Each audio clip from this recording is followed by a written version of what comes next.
gracias por aceptar la invitación de graduada a participar de esta actividad que va a dar inicio con la proyección de un documental que esperamos sea pues, de mucho interés y aprendizaje para cada uno de ustedes en un tema, ¿verdad?, que en estos momentos de crisis económica, pues muchos nos cuestionamos, ¿verdad?, qué sucederá, ¿verdad?, con nuestros proyectos de vivienda.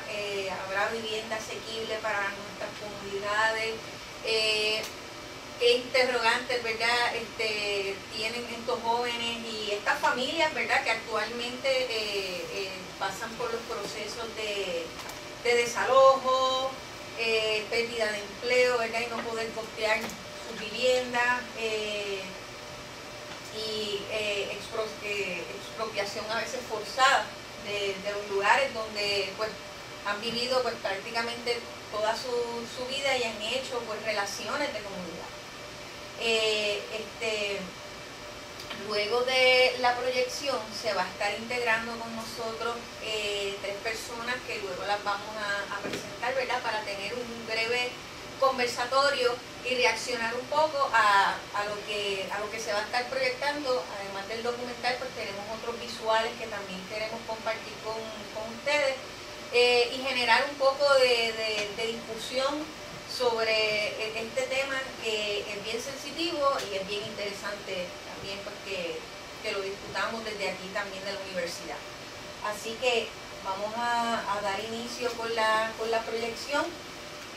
Nuevamente bienvenidos, y mi nombre es Ana Medina, yo soy la coordinadora de aquí de la red graduada, así que espero verlos más a menudo por acá porque nuestros servicios están dirigidos a los estudiantes graduados y tenemos pues muchos usuarios que diariamente pues nos visitan a satisfacer todas sus necesidades relacionadas a proyectos de investigación. Así que la red graduada es otra aliada para esos estudiantes que están en esos procesos. Así que sin más preámbulos, iniciamos con la...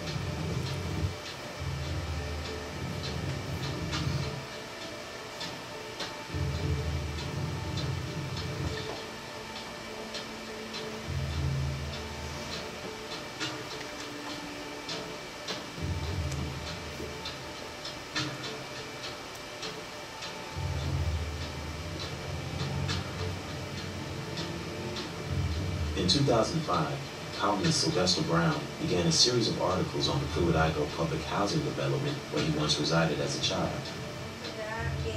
Las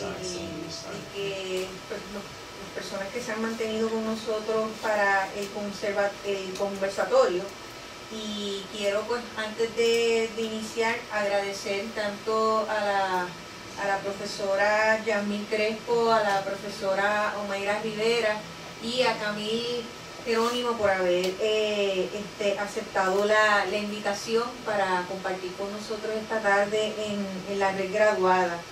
Quiero pues hablarles brevemente de quiénes son cada una de estas compañeras. La profesora Yasmín Crespo, que es la primera en la fila. Ella es graduada, egresada aquí de la Universidad de Puerto Rico,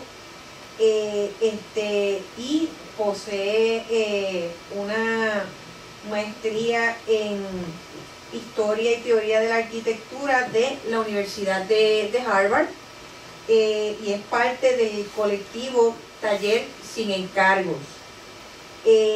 La doctora Omaira Rivera Crespo, que también nos acompaña, es graduada de la Escuela de Arquitectura de La Salle de la Universidad Ramon Llull en Barcelona, con una maestría de Arizona State University y un bachillerato de la Universidad de Puerto Rico, ¿verdad?, de la Escuela de Arquitectura. Asimismo posee un posgrado en Arquitectura, Arte y Espacio Efímero de la Universidad Politécnica de Cataluña y tiene experiencia como asistente de profesor en Arizona, como arquitecta y profesora en Boston, Barcelona y Puerto Rico. También ha realizado pues, varias instalaciones de arte y vídeo y ha trabajado como curadora en diversas exposiciones y es autora del libro Procesos de Participación, Proyectar, Construir y Habitar la Vivienda Contemporánea. Formó parte del comité editorial de la revista Entorno del Colegio de Arquitectos y Arquitectos Paisajistas de Puerto Rico y fundó el taller de diseño colaborativo. Forma parte del colectivo Creando Sin Encargos y que junto con la profesora Yasmín Crespo comparten un interés por revitalizar espacios urbanos remanentes y olvidados, ya sea con eventos efímeros, talleres de diseño colaborativo en los que trabajan con los habitantes de las comunidades. Les interesa redefinir la forma convencional de trabajar con relación con lo que identifica la práctica profesional de la arquitectura. Camilla Jerónimo es vecina de Trujillo Alto, hizo un bachillerato en Geografía y Cooperativismo en la Universidad de Puerto Rico. Al momento cursa maestría en Trabajo Social también aquí en el recinto de Río Piedra y es asistente de investigación en el Centro de Investigaciones Sociales. Para comprender mejor el fenómeno de la vivienda y su expresión en otros contextos, completó 2 semestres de estudios de investigación en España y Brasil y sus temas de investigación incluyen la inmigración, la justicia social, los derechos humanos y las políticas de vivienda. En junio del 2015 fundó el Observatorio de la Vivienda en Puerto Rico. Este es un espacio virtual, ¿verdad?, que estamos proyectando en este momento para publicar y reseñar noticias, compartir documentos, hacer denuncias y compartir experiencias de acompañamiento u organización comunitaria. Lleva a cabo análisis de políticas habitacionales y presenta investigaciones sobre la violación del derecho humano a la vivienda en sus diversas manifestaciones. Así que, sin más preámbulos, pues les dejo con nuestras compañeras aquí para este conversatorio y quisiera pues sus reacciones, ¿verdad?, o preguntas que tuvieran para ellas en torno, ¿verdad?, a la proyección del documental, pero antes pues me gustaría pues que ellas iniciaran con ¿verdad?, un análisis o una síntesis, ¿verdad?, de lo que se proyectó y cómo esto pues tiene similitud con los casos que han ocurrido aquí en Puerto Rico.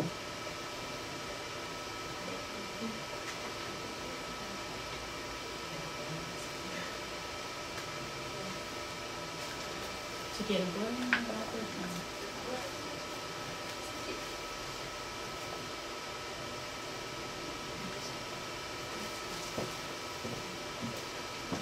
Buenas noches, ¿me escuchan bien?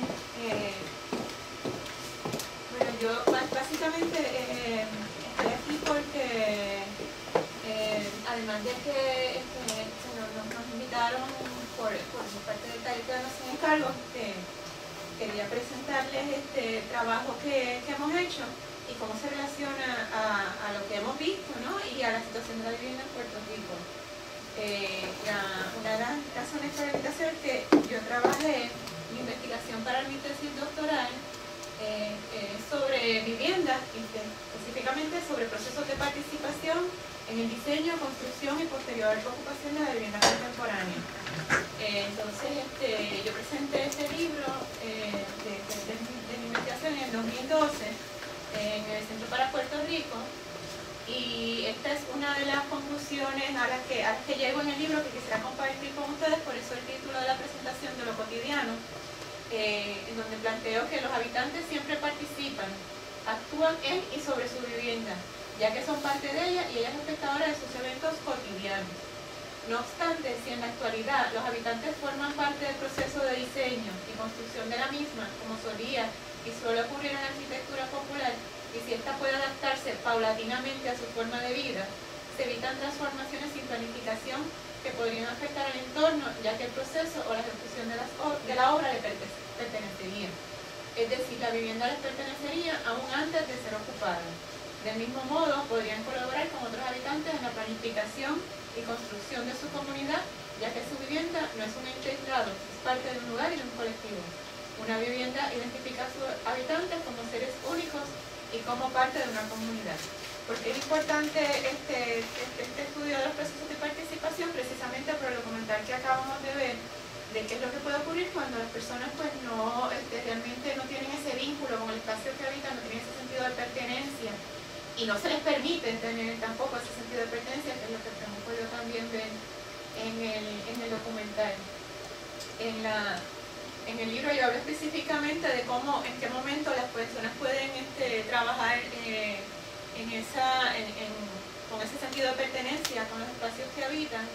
En los diferentes momentos pues puede ser antes de que se construya la vivienda, o sea, cómo pueden colaborar, me gusta más la palabra colaborar, por eso utilizo participación o colaboración, cómo pueden colaborar en el diseño, cómo pueden participar también en la construcción, y como esto es algo que nunca termina, ¿no? La participación nunca termina porque el espacio, como planteé en la cita anterior, es algo que siempre sigue cambiando, de acuerdo como las necesidades cambian.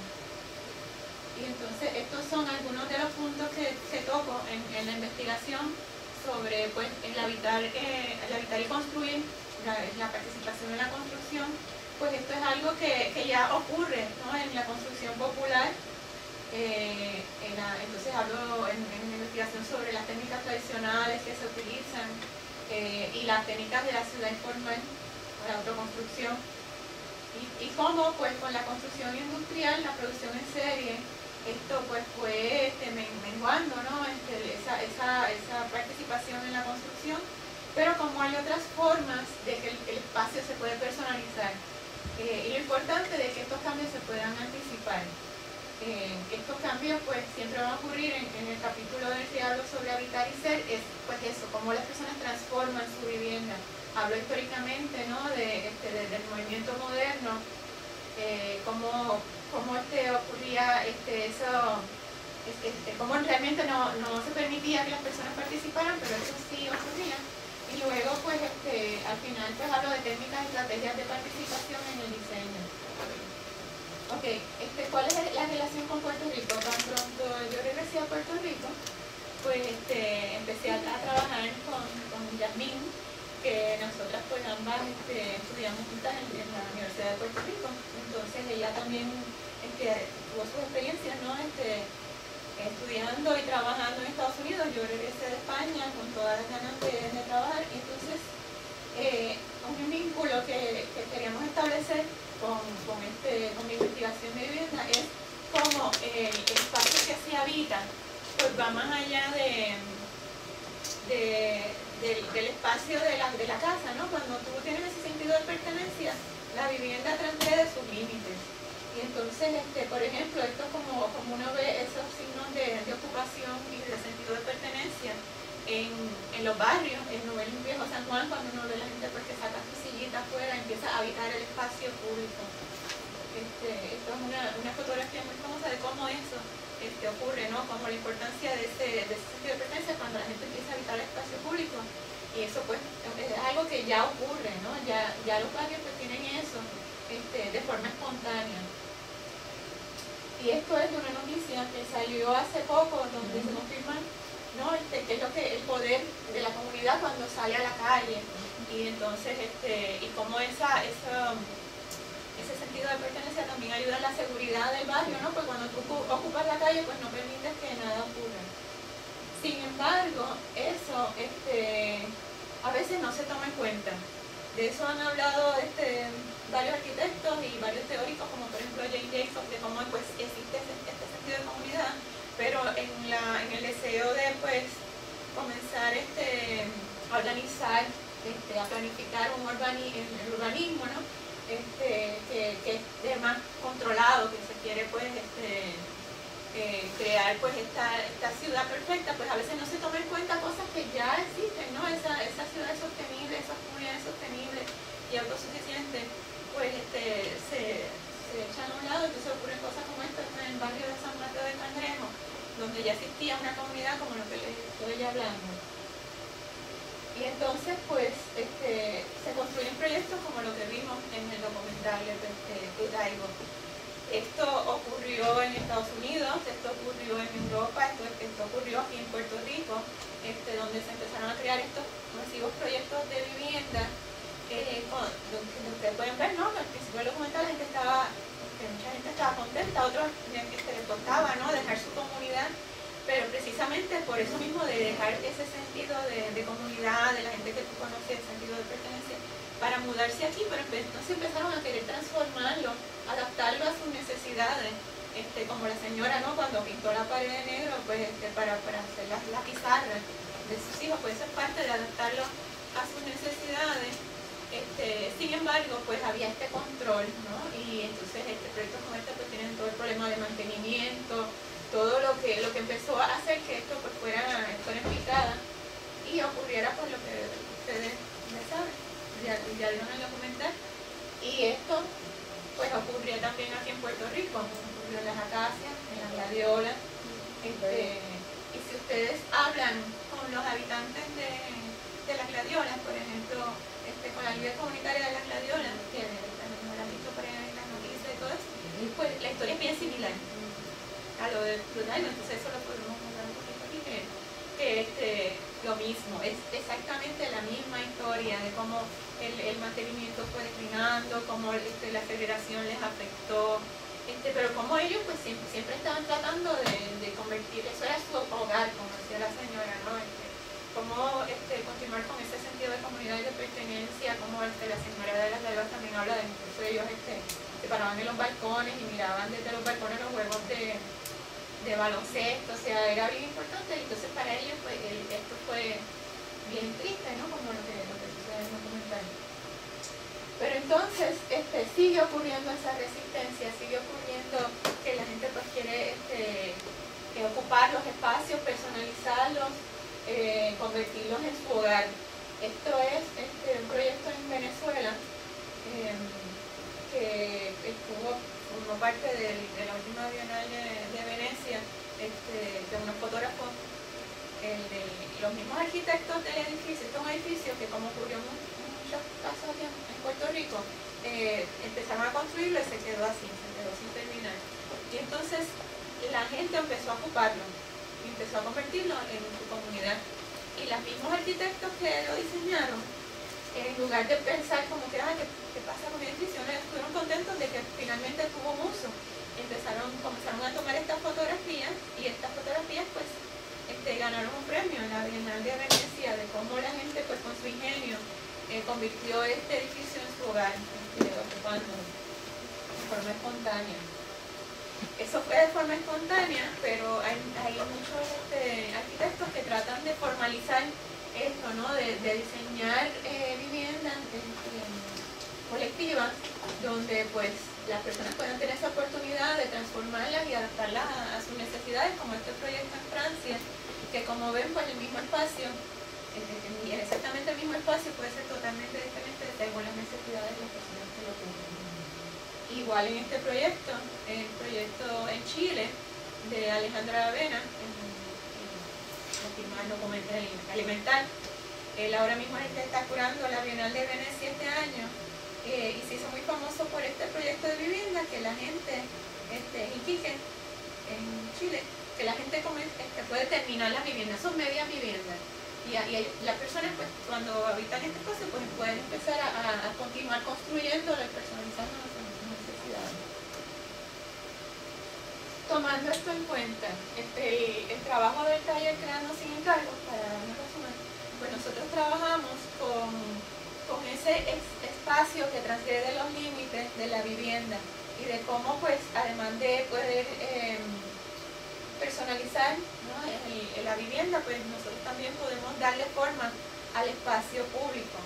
Esto, por ejemplo, es cuando nosotros trabajamos en el espacio de Cinema Paradiso en La Loíza.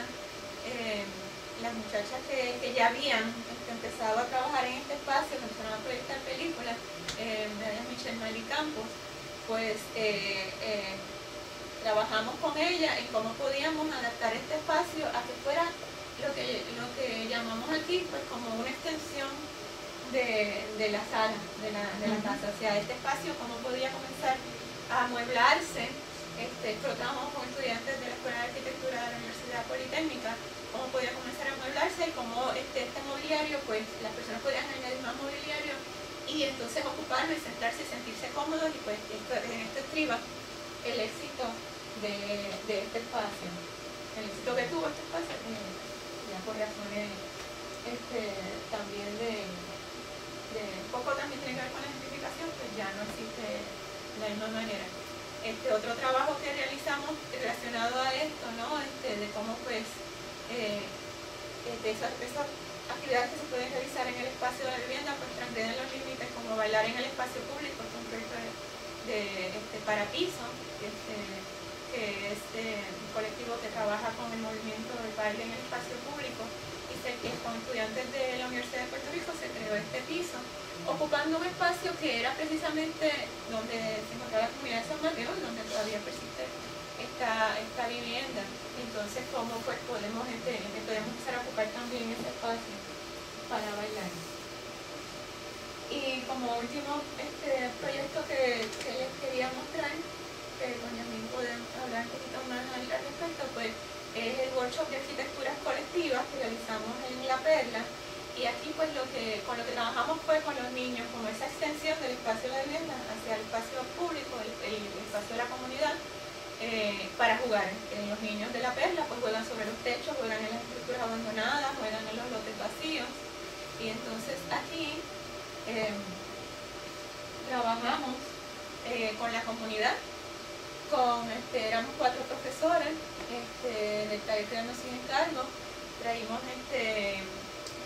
arquitectos y diseñadores internacionales que trabajan con este mismo tema de la participación y el espacio público, y con 40 estudiantes de las 3 escuelas de arquitectura principales en ese momento, y la Escuela de Artes Plásticas. Pues trabajamos con los niños en identificar espacios que se podían trabajar y transformar según sus necesidades.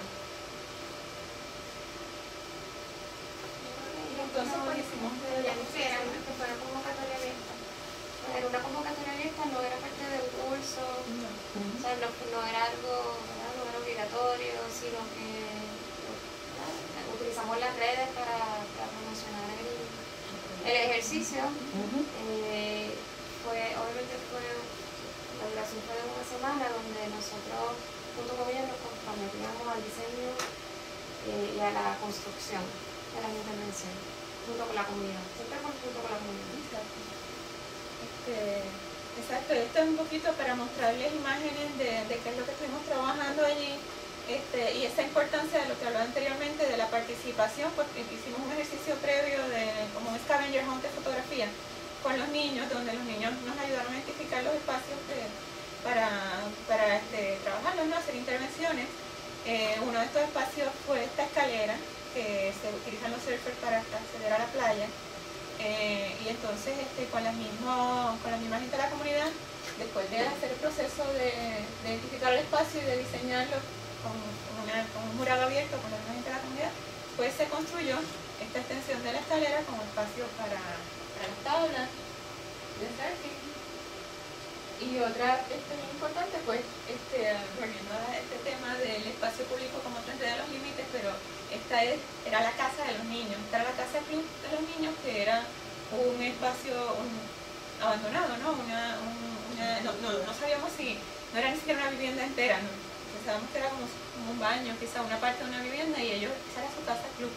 Y entonces, que tenía un nombre ahorita mal, era el Club de los Gallitos, de los nenes. Entonces, con los mismos niños, con uno de los invitados que traímos, y con los estudiantes, pues pueden ver cómo fuimos transformando este espacio, interviniendo en él, ayudando también a que fuese un espacio más seguro, y que fuera acorde a esos deseos de los mismos niños. Ahí tenemos lo que nos pidieron, que el logo era los gallitos, el gallo en bicicleta.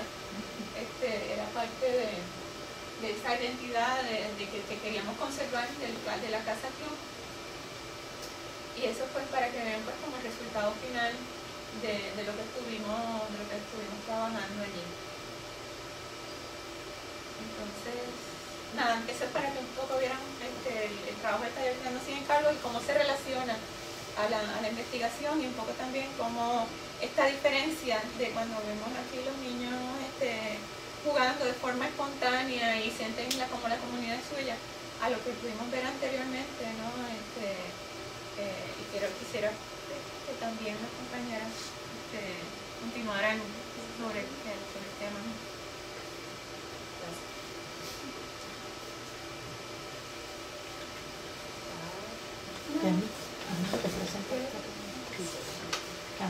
Yo tengo el web.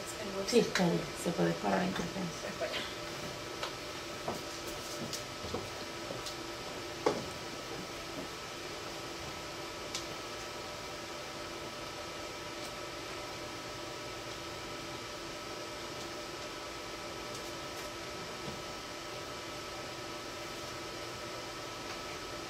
Bueno, pues, buenas noches.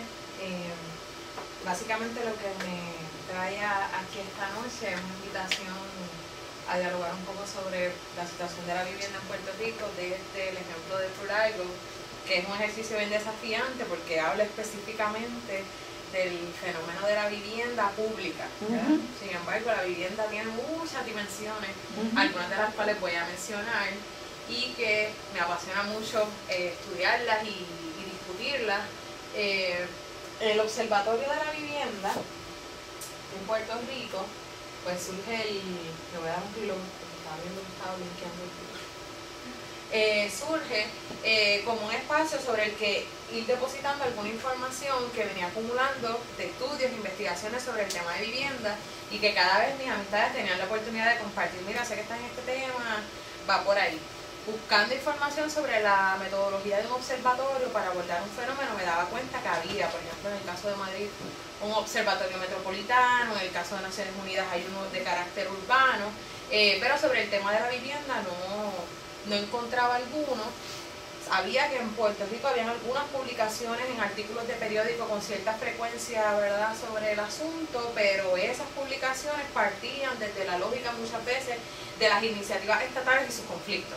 Los residentes ahora no quieren irse, que los otros no quieren pagar la luz, etcétera, pero no necesariamente de la lógica de la participación, de la integración de técnicos con comunidades en algunos procesos y algunas experiencias que estaba viendo en la comunidad Villa del Sol en su etapa de rescate de tierras, su segunda etapa de rescate de tierras antes de emigrar a la idea de una cooperativa de vivienda. Así que yo veía que se daban muchos procesos, pero como que la imagen de lo que era la vivienda y llegaba a los medios era desde la lógica estatal. Así que empecé a clasificar alguna de la información que encontraba y a crear distintas herramientas que les permitieran a cualquier persona con acceso a internet explorar por dónde iba el asunto en cuanto al tema de la vivienda en la isla. En el directorio, esto fue más reciente y todavía está en construcción, pero se ponen las distintas agencias a las cuales conseguir servicio. Como trabajadora social me doy cuenta de que esta información que es tan sencilla a veces, la de mira, necesito y no tengo a dónde, o quisiera relacionarme con otros para desarrollar una iniciativa y no sé qué iniciativas están corriendo, pues es básica y no estaba en ningún lugar, ni siquiera reuniéndome con algunas personas dentro del departamento de la vivienda me podían explicar en arroz y habichuela cómo acceder a determinados servicios. Aquí también existen pues información sobre los distintos hogares, albergues, cooperativas de vivienda y distintos servicios que se pueden recibir para según las necesidades que se presentan al interior de la vivienda en determinada población. Entonces aquí está el justificativo de por qué el observatorio. Yo vengo de una experiencia de activismo, ¿verdad?, comunitario y de organización política. Y mucho más allá de que la visión que se presentara fuera bien oficial en los medios, también carecía de un lente crítico de mirar las distintas injusticias en el fenómeno de la vivienda desde una lectura de derechos humanos, ¿verdad?, de interseccionar el tema de raza con el tema de clase, el tema de género, etc. Así que tenía una preocupación de que esas noticias que salieran fueran acompañadas de una determinada reflexión crítica al respecto. Y que el accionar trascendiera la denuncia o trascendiera la lectura, sino que llevara iniciativas concretas de intervención en espacios, en comunidades, etc. Pues la información se clasifica aquí, uno la puede encontrar si es de noticias, si es opinión, si hay iniciativas populares, etc. De todo lo que tiene que ver con legislación y derechos humanos, y finalmente investigación. Y entonces en esta área uno siempre va a encontrar los aspectos de las noticias que van surgiendo, que bien pueden ser de Puerto Rico o internacionales. En este mapa, según uno lo va ampliando, si uno quiere ver cómo está el tema en distintas partes del mundo, pues también va sobre él, y en el caso de Puerto Rico, toda la información que se entra sobre la isla está georreferenciada.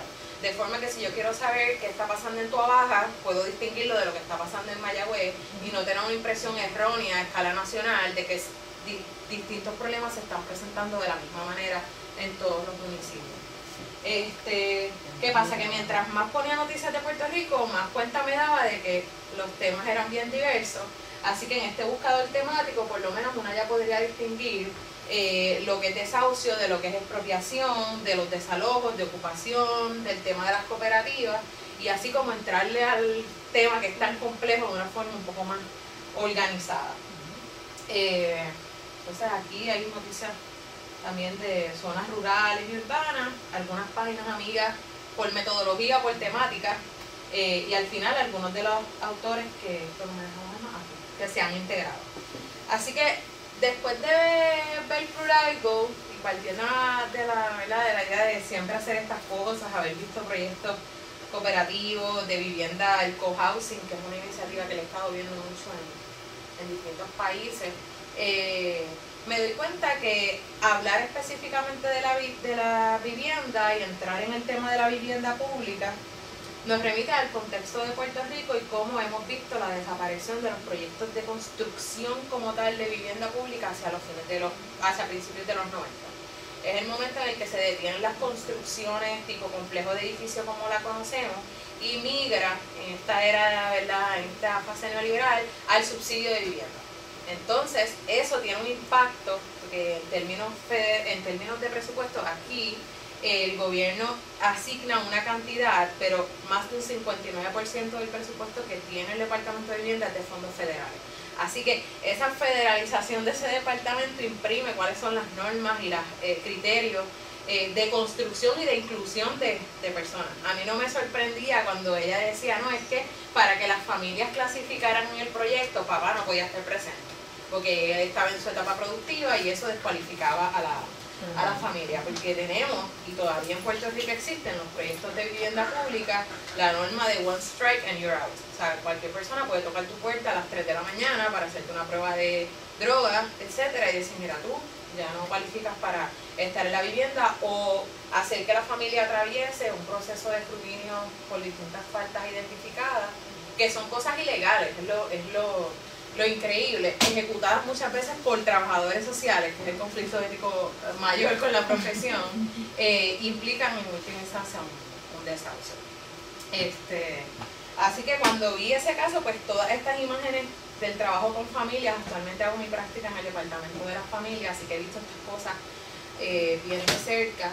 Cuando pienso también en el residencial Luis Llorens Torres, por ejemplo, que es un residencial que no fue inicialmente construido para la población que lo está habitando, sino que se concibió para veteranos que regresaban de la guerra, y se quemaron varias comunidades, y la población de estas comunidades entonces fue integrada a Llorens Torres, a un lugar con una vista prime, en un espacio que se estaba también urbanizando y cuyo valor hace que sea un territorio en disputa, como hemos visto pues, en los medios de comunicación, y que en entrevistas con familias también sé que pagan rentas por estar en esos espacios, aún con las debilidades de infraestructura brutales que se presentan, a nivel de iluminación, de servicios de agua, de tubería, de construcción con distintos materiales tóxicos también. Todo eso mientras se está pagando la renta por ocupar ese espacio. Y todavía en los medios pues vemos que en vez de resaltar todas esas otras cosas, lo que más fuerte cae es el estigma sobre una población, que también lo vemos en el documental, y se expresa en diversas fases del proceso a través del cual una persona llega a la vivienda pública o es desahuciada de ella. Y aquí podemos mencionar algunas cosas sin tapujos, como vivir en un determinado lugar descualifica tu resumen para una posibilidad de trabajo. Eso es real. Si debes vivir ahí, pues debes saber lo que son tiroteos todas las noches. O sea, todas estas son las frases que uno escucha una y otra vez. Para estar ahí tienes que haber tenido algún problema, porque nadie que es bueno llega ahí por casualidad. Y esto se aplica a los niños, que empiezan a tener esta noción de porque yo estoy aquí, que fue lo malo que yo hice, que era lo que decía él en el documental, para estar atravesando estas circunstancias. Tener mínimo de 4 hijos, en el caso de las mujeres, para asegurar un mantengo. Esto yo lo escucho mucho. Ser un mantenido, carecer de oportunidades, usar la tarjeta de la familia, ser una persona violenta, tener un mal aprovechamiento académico, no tener una preparación profesional, en fin, todo aquello que pesa más que cualquier otra impresión que podemos tener del caserío y de su gente, y que también va a justificar el que cada vez que hablemos de alguno de estos proyectos tengamos que hacer la salvedad, como si fuera una excepción, de que allí también hay personas buenas, y que lo mejor que podemos hacer por estas personas es ayudarlas a salir de allí. Entonces yo me pregunto cuán urbanamente responsable es este estigma y esta forma de pensar, y las implicaciones que tiene para la gente que lleva generaciones viviendo en estos espacios, y que el que no haya podido salir de allí representa un estanque en su vida y por ende en sus posibilidades a nivel social y económico. Así que algunas de estas cosas pues sí me hicieron mucha resonancia, pero hablar de vivienda también es hablar, por ejemplo, en Puerto Rico, de la mercantilización de los subsidios, de la forma en la que proyectos ayer fueron construidos, no fueron habitados, y de pronto las personas que invirtieron este dinero buscan la manera de que las leyes sean flexibilizadas para que de pronto los viejos y las viejas en este país puedan habitar complejos de lujo por un mínimo costo. Le hace el caso de Metrópolis en Atorrey, donde por fin el Estado es capaz de proveer justicia social, y se habla entonces de cómo esta nueva gente, estos nuevos vecinos cafres, van a venir a fear un edificio y a devaluar el valor de mi propiedad, sin hablar de cómo el inversionista, que esto está ocurriendo paralelamente, mientras este estigma está. Por otro lado, los inversionistas se llevan en su bolsillo $58,000 mensuales en subsidios del Estado que garantizan algo de la inversión que originalmente contemplaron, y que en la medida en que es un alquiler lo van a sacar más de una vez esa ganancia. Pero ¿sobre quién cae el peso en esta crítica? Es principalmente sobre las personas, y yo no puedo hacer esta lectura sin hablar de lucha de clases, sin hablar de racismo, sin hablar de discriminación. Hablar de la vivienda también es hablar de aquella de interés social y de esta tendencia que hay en que distintos proyectos van a subasta y se garantiza el tope del valor de la vivienda en función del mínimo federal, que partiendo de las reglas de Estados Unidos, y que son proyectos que cada vez más van a responder a unas necesidades, pero no van a permitir que una población en particular pueda clasificar, como es el caso de la mayoría de las personas que han solicitado una vivienda pública, que un 76% son mujeres. Entonces, mujer que es jefa de familia, que tiene sus hijos, tiene menos probabilidad en la dinámica de funcionamiento del banco de entrar a un proyecto de vivienda de interés social. Así que cumple unas necesidades, pero continúa segregando a una población. Ni hablar de personas inmigrantes que no tengan papeles, que ahí la cosa está peor todavía en términos de verificación crediticia o de confianza en que sea un buen inquilino para la propiedad. Pudiéramos mencionar, aunque no me voy a detener en eso, y tengo la información para el que le interese, de los albergues que existen a nivel estatal y a nivel de las personas que ofrecen sus hogares para la crianza de hijos, que el Departamento de la Familia ha asumido la custodia, como también pudiéramos hablar de hogares sustitutos, que es otra forma en que estos son conocidos, cuyos criterios de selección y de exclusión pues presentan unas medidas muy punitivas a veces y estrictas para que las personas que tienen unas necesidades puedan encontrar estos espacios habitables. Así que dentro de las inventivas populares, porque a mí prefiero abordar este tema desde qué hace la gente cuando encuentra la dificultad para habitar de forma democrática, puedo hablar de los rescates de tierra y de la vasta experiencia que tenemos en este país en cuanto a estos procesos y que Liliana Coto ha documentado de forma tan exhaustiva a nivel pragmático y a nivel teórico, y cómo desde estos procesos también se dan escuelas y procesos de articulación comunitaria, de acompañamiento, que tienen una cantidad de lecciones en cuanto a habitar de forma compartida, de forma más democrática, cuestionar el entorno en el que estamos para intervenir en él, no solo satisfaciendo nuestra necesidad individual, sino cuestionando a nivel estructural cómo está la sociedad. Así que presenta muy buenas oportunidades y lo mismo sucede con algunas cooperativas de vivienda. Así que pues estas son algunas de mis reflexiones. Pienso que la dificultad de hablar del tema de vivienda es que atraviesa la lucha de clases. O sea, todo el mundo, el que más o el que menos, desde sus experiencias tiene algo que decir sobre su vivienda o la vivienda del otro o la vivienda de un sector sobre otro. ¿Qué pasa? Que algunos tienen la posibilidad económica de resolver muchos de los problemas presentados por ellos mismos y otros se ven coartados de poder hacerlo por las distintas reglas que les subordinan a distintas formas de habitar. Pero yo creo que existen tantas formas de habitar como personas que habitan las viviendas. O sea que me gustaba pensarlo más desde un punto de vista creativo y a la misma vez contestatario. Ambas cosas en ese camino. Y hay proyectos en Puerto Rico tanto de investigación como de organización popular que permiten cuestionar eso. Una iniciativa fue la Mesa de Trabajo de Vivienda Digna, que estuvo muy activa para agosto-septiembre. Forjó 12 principios de lo que debe ser una vivienda digna en Puerto Rico, considerando variables diversas de comunidad, de la influencia colonial entonces en el modelo de vivienda y las políticas que tenemos, la vivienda como un negocio, todo ese tipo de cosas. El observatorio últimamente está haciendo un espacio también para buscar información actualizada sobre algunas estadísticas y lugares de servicio y algunas investigaciones. Aquí se propuso un proyecto fotográfico desde el observatorio en octubre a la Fundación Puertorriqueña de las Humanidades para investigar las condiciones actuales de la vivienda en Puerto Rico mediante un proyecto fotográfico que no solo se concentrara, como se ha visto en muchos proyectos así antropológicos de tipo etnográfico, que van y hacen fotografías de los bolsillos más pobres en los que están el país, sino todo lo contrario. Documentar las historias de la gente, que la gente coja las cámaras y hable de sus vidas y de sus viviendas desde distintos polos, para que nosotros podamos ver que esto no es un problema de una población en específico, y que mientras mejor están unos viviendo, inevitablemente peores van a estar otros, y cómo esa desigualdad se proyecta en los espacios de vida y la vivienda principal. Así que pues, les comparto esa reflexión por ahora.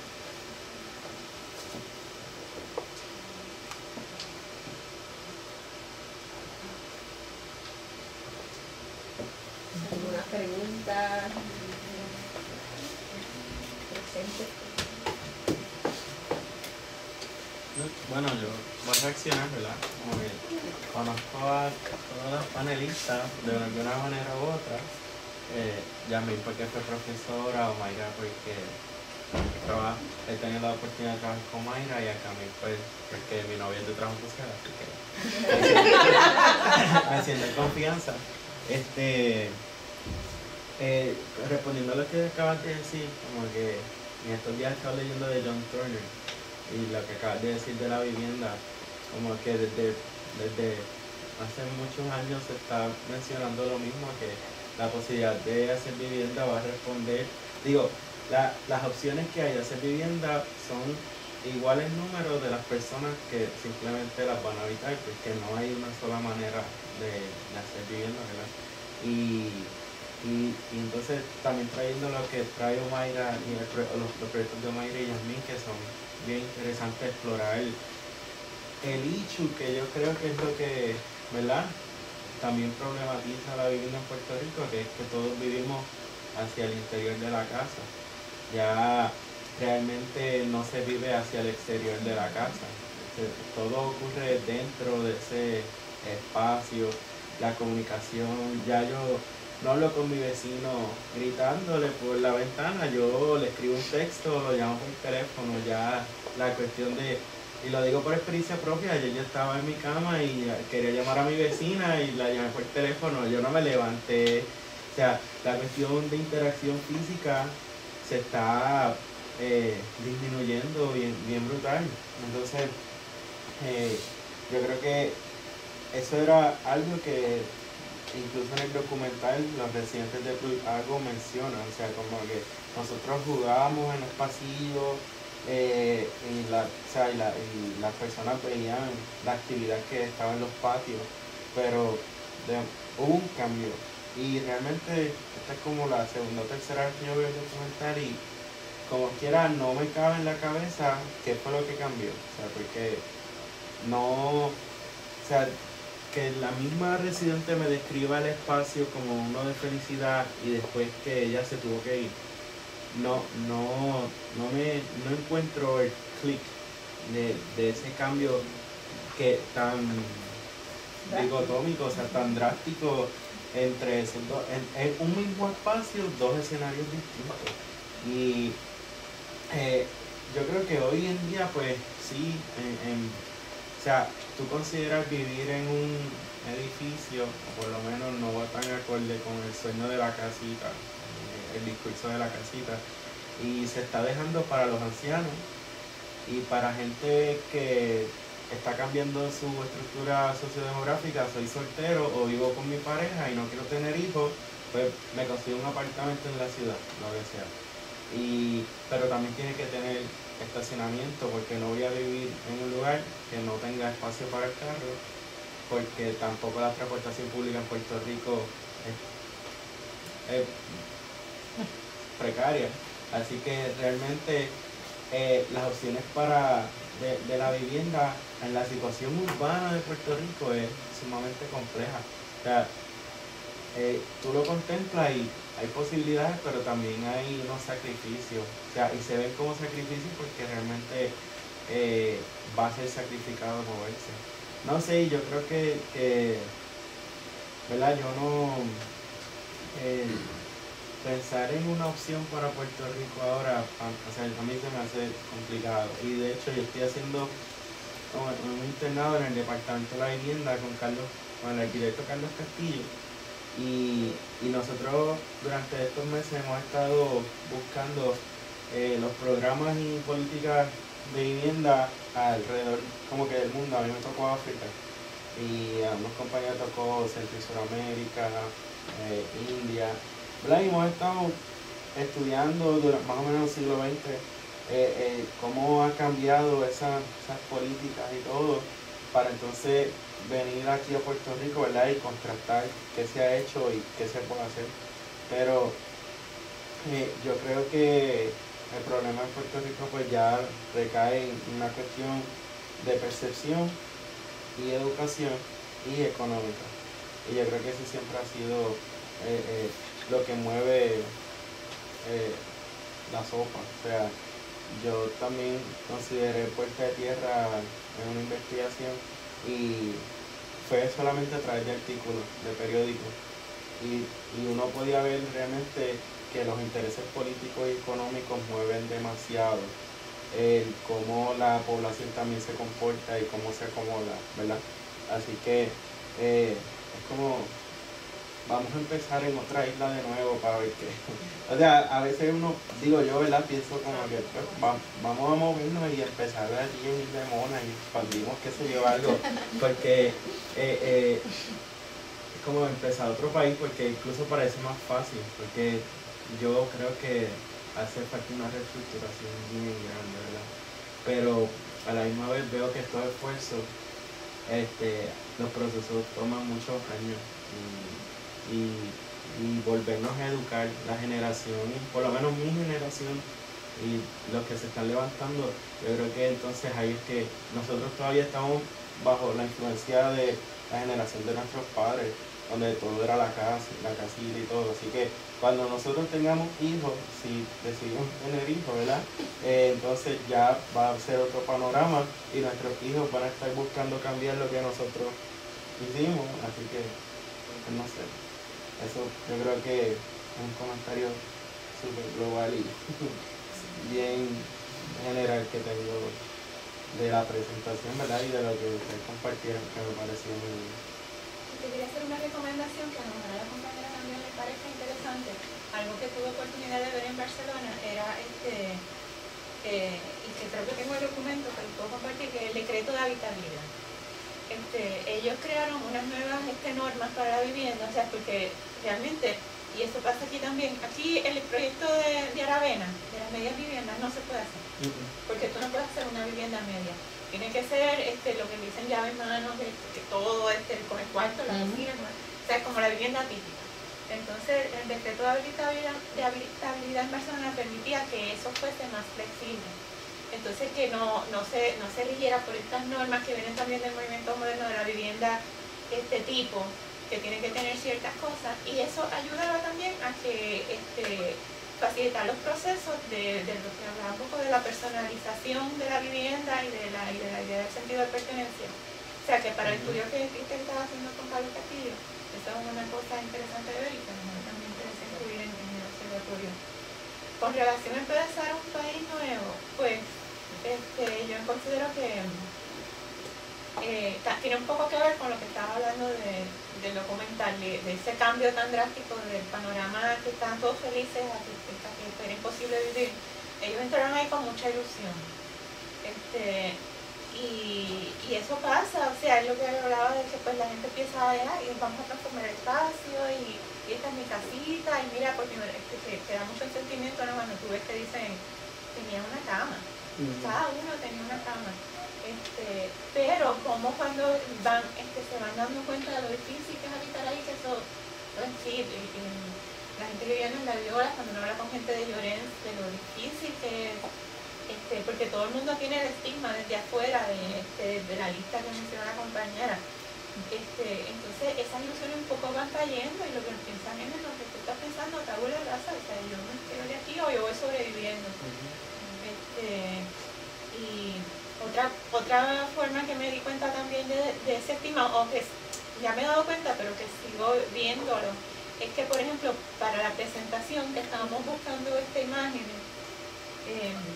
yo he visitado mucho el residencial Llorens Torres por el proyecto de presupuesto participativo y me encanta ver la vida en la calle de la gente en el residencial, de ver gente recortando su malvero en la calle, gente ocupando el espacio público, que muchas veces en proyectos de vivienda no social, o sea, urbanizaciones, tú ya no ves ni un alma en la calle.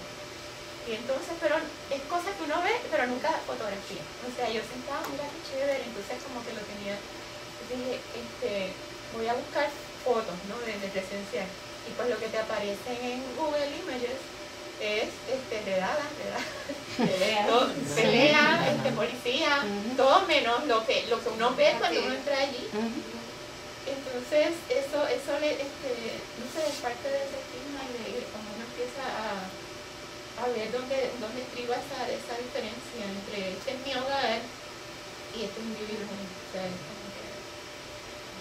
Y por ejemplo, me traíste a la mente otro ejemplo. Ayer a la clase, tuve una clase que nos visitó Ryan Hamilton. Él ha trabajado la cuestión de cómo el turismo ha afectado Samaná en República Dominicana.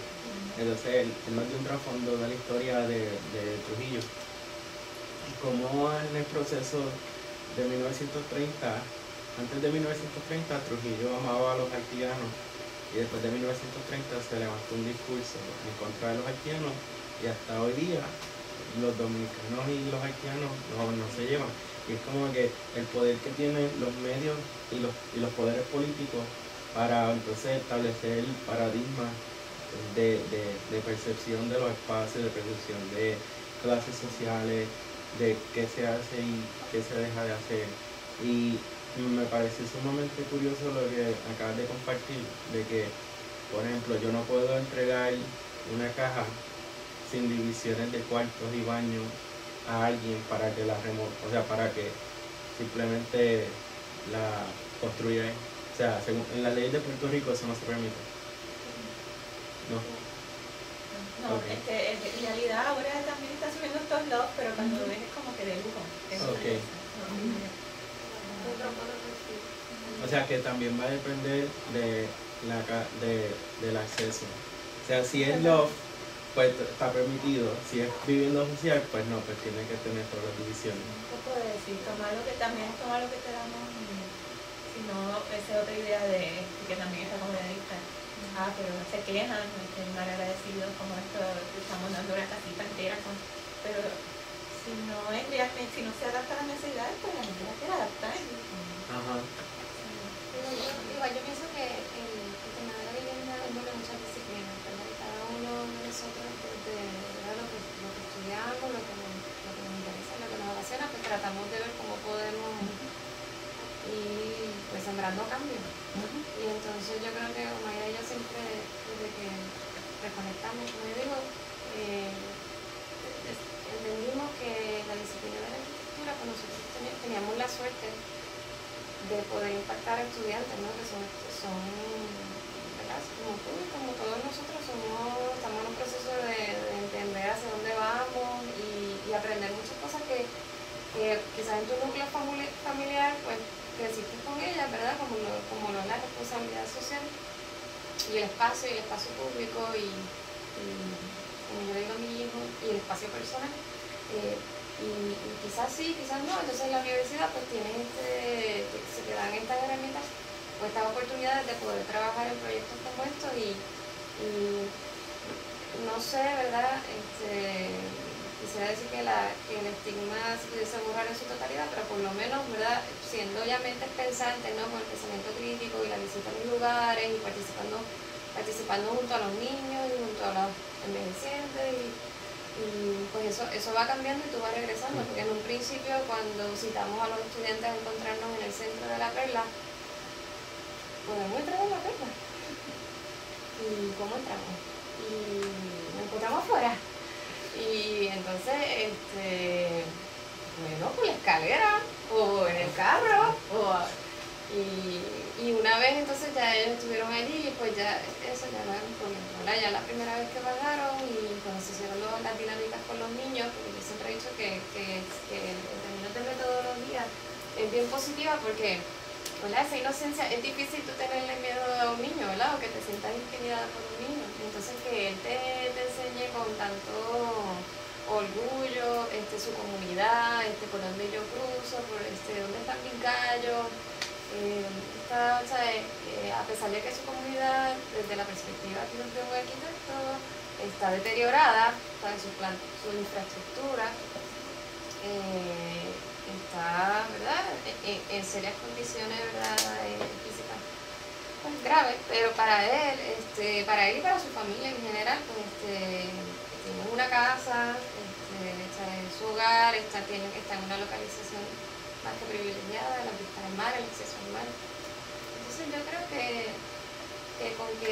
desde nuestras propias verdades, nuestros propios intereses, nuestras propias disciplinas podamos seguir impactando jóvenes, adultos y comunidades, porque estamos construyendo sin tener que brincar el charco. Y a veces hemos tenido que brincar el charco y regresar para, de verdad, ¿verdad? Que son experiencias que hemos vivido y que nos han ayudado a quizás buscar la manera de cómo poder seguir influenciando y sobre todo seguir explicando y quizás observando y reconociendo nuestra responsabilidad social. Yo creo que eso es muy importante. Yo pienso que sobre lo que colocaste, el aspecto de reinventar un país y la cuestión de la educación, yo pienso que hay educaciones y hay educación. El contenido de lo que uno trabaja en la educación, tanto a nivel pedagógico como andragógico con los adultos, el contenido de cómo tú cuestionas la realidad y qué cosas tú propones en función de cada una de las cosas que están fallando, es la oportunidad. O sea, la crisis en la que estamos atravesando es la oportunidad para uno cuestionar cómo llegamos a donde estamos, qué ingredientes a nivel ideológico están trabajando en mi cabecita que no son muy convenientes para la etapa en la que yo estoy, el lugar donde yo vivo, que pueden ser deconstruidos para yo desarrollar mejores relaciones de convivencia, etcétera. Con esto quiero decir, definitivamente hay una estructura que separa, que al sol de hoy, que no es una cuestión de los 50, segrega racialmente, y que hay unas imposiciones que hacen más vulnerables a unas comunidades sobre otras.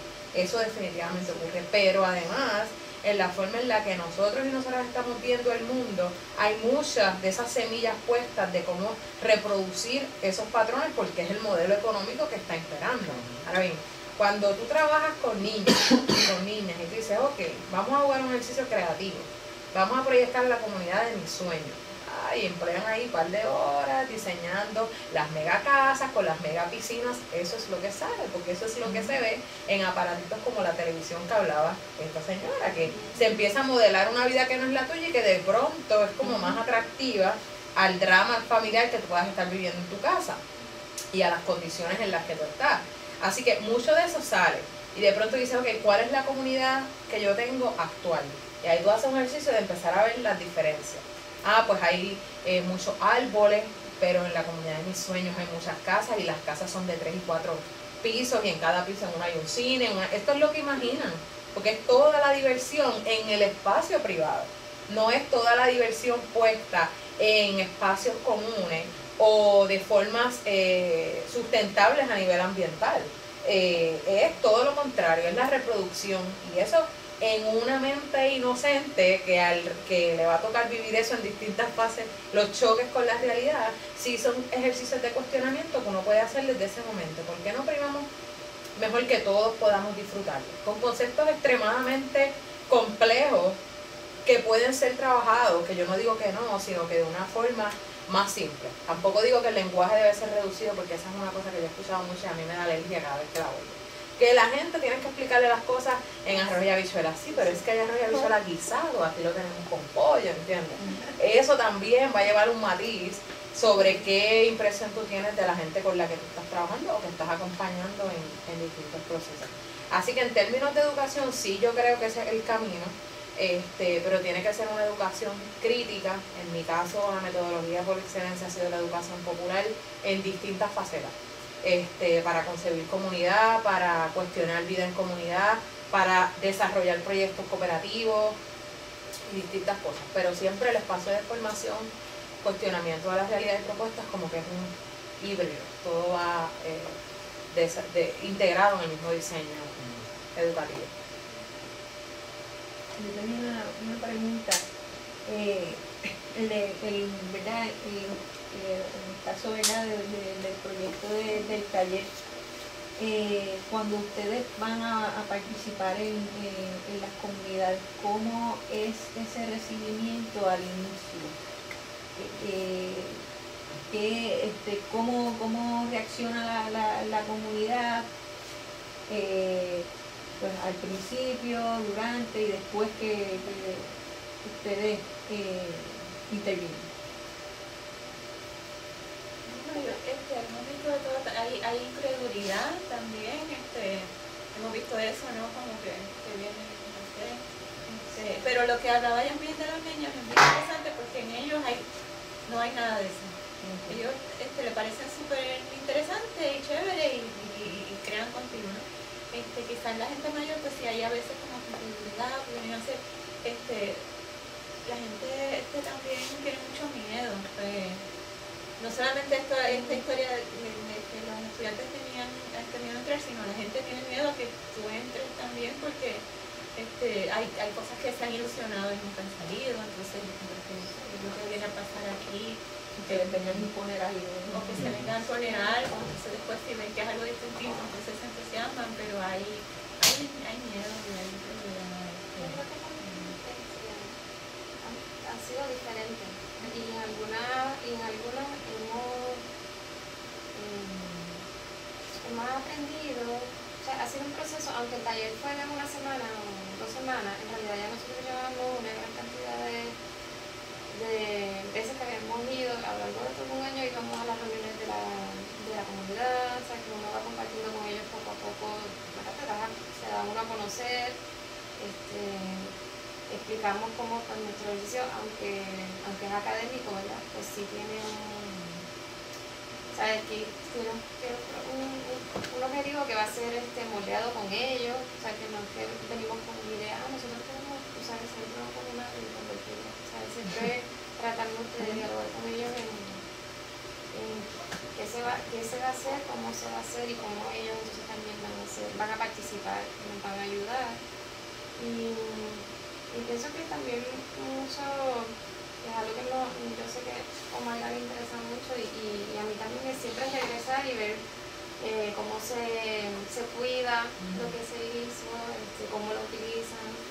Por ejemplo, la escalera que vieron fin de semana pasado hicieron, que ellos organizan, la realidad es que la comunidad ahora en nivel comunitario y la comunidad ahora en La Perla pues está bien activa, está haciendo muchas cosas. El fin de semana pasado había un contest, una competencia de surfing y estaban todos sentados en la pieza que se construyó, se ha conservado muy bien, la utilizan, la cuidan. O sea, que yo creo que una vez uno identifica pequeños gestos, ¿verdad? No tiene que ser, obviamente no venimos a proveerle las 12 viviendas que sí sé que sí, muchos de ellos las necesitan o las mejoras, pero yo creo que al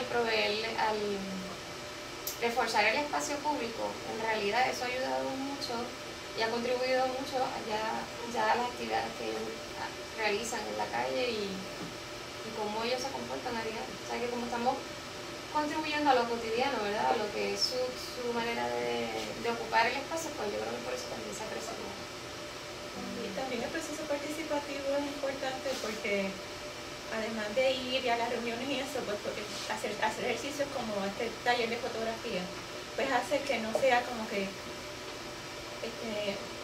una convocatoria, vamos todos a reunirnos y vamos a estar en este espacio, sino que hacer las cosas de formas diversas, tipo y eso yo he experimentado también mucho con estudiantes en cursos más formales, de como que diseñé la forma de acercarte, que no sea siempre, porque ¿qué pasa en las reuniones? Hablando datos a veces, o siempre la misma gente, pero si buscas otras dinámicas, pues también eso hace que la aceptación sea mayor y más participación.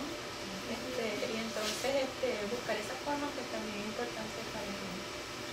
Quería compartir con ustedes de un proyecto que conocí en la favela Vital Brasil, en Niterói, que es una ciudad del estado de Río de Janeiro.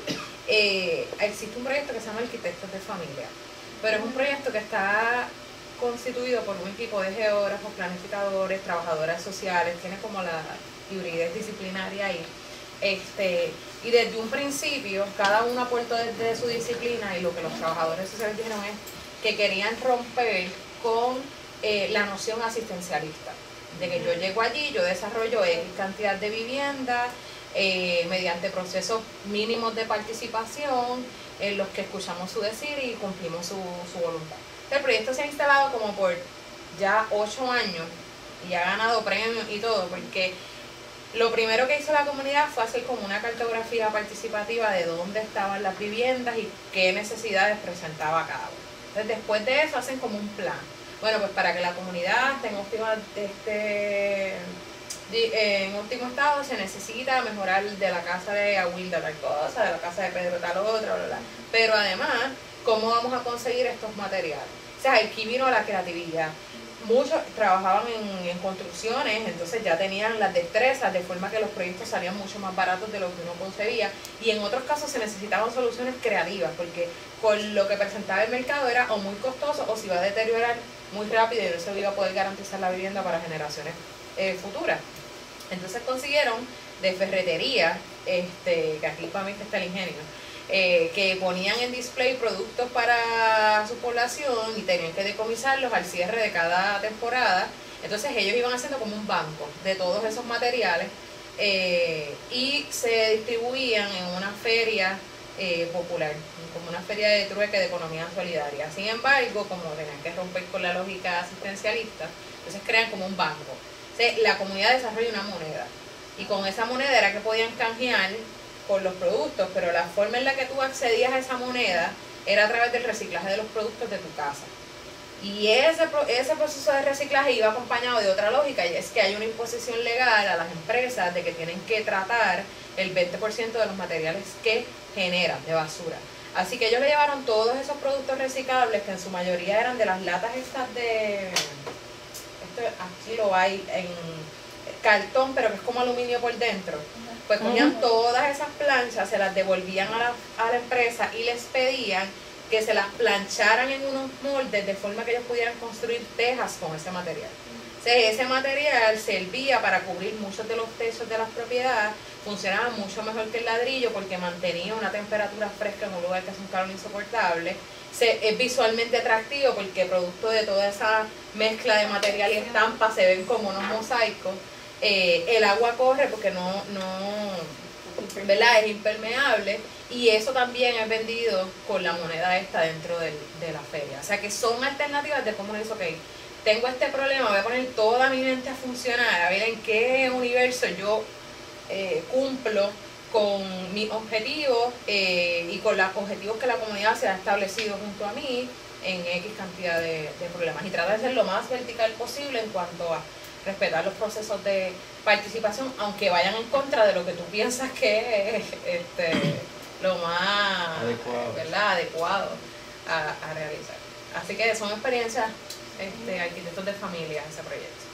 Yo creo que es un hecho que como arquitectos debemos de bregar ese complejo de yo soy el que soy, como que y la colaboración, o sea, a veces trabajar en equipo, o sea, arquitectos, todos con nuestro orgullo de diseño, como que queremos que se hagan las cosas de cierta manera y se nos hace difícil realmente ver que probablemente, no que probablemente, que la realidad es ellos van a buscar atender su propia necesidad y nosotros solo simplemente somos unos administradores de unos servicios que les podemos facilitar eso. No es como que ahí jugar Lego a montar lo que yo quiera. ¿Viste qué proyecto era? Arquitectos de familia. ¿En dónde? En Brasil. Vidal, Brasil. En Brasil. Es una favela en Niterói. A ver. ¿Algún comentario adicional? ¿Pregunta? Agradecer. Pues le agradecemos a las tres. Tengo que felicitarlas porque de verdad que tienen excelentes proyectos. El proyecto Camil me dejó deslumbrada como bibliotecaria cuando veo la organización de la información, la curación de los datos. De verdad que te felicito por has hecho una labor extraordinaria y espero que continúe creciendo y que, ¿verdad? Que sea el modelo a seguir, ¿verdad? Para otros proyectos aquí y otras iniciativas que yo sé que hay muchos organismos que están trabajando duro con tratar de que todos estos temas salgan a la luz pública, y no solo documentado a través de noticias esporádicas. Es un problema, ¿verdad?, que desde el manejo de la información que tenemos en Puerto Rico para muchos problemas sociales, ¿verdad?, la falta de ese acopio, la falta de un lugar donde estén organizados, la falta de datos actualizados, y ver un proyecto como el tuyo pues me da mucha esperanza. Y ver también los proyectos, pues me recuerda mucho cuando trabajaba en el Centro para Puerto Rico, ¿verdad? De muchas iniciativas que se inician desde la organización comunitaria y cómo las personas, pues, un problema en su comunidad, pues es lo que inicia, ¿verdad? Todo un proyecto y un reencuentro de la comunidad que como bien decía aquí ¿verdad? el joven, pues uno de los problemas que estamos sufriendo, ¿verdad? Que nos hemos separado y estamos como bien apartados. Por lo menos tú llamas a tu vecina por el teléfono, yo no conozco ni los nombres de los míos. Imagínate tú. Que de verdad pues les felicito y les agradezco mucho que hayan compartido con nosotros, que de verdad me encantó. Gracias. Gracias.